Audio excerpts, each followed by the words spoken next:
Zakat diusulkan danai makan bergizi gratis, KSP, sangat memalukan. Kepala Staf Kepresidenan AM Putranto menilai usulan penggunaan dana zakat untuk program makan bergizi gratis, MBG, sangat memalukan. Sebab peruntukan dana zakat sudah diatur dan ditentukan sesuai dengan syariat.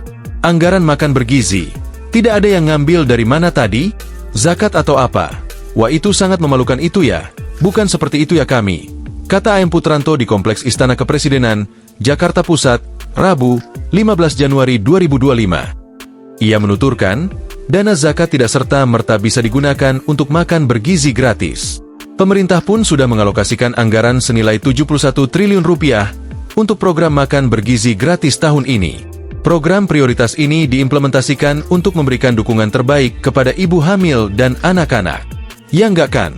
Gunanya zakat itu bukan untuk itu. Karena Presiden sudah berniat baik dan tulus untuk memberikan yang terbaik untuk bangsa Indonesia.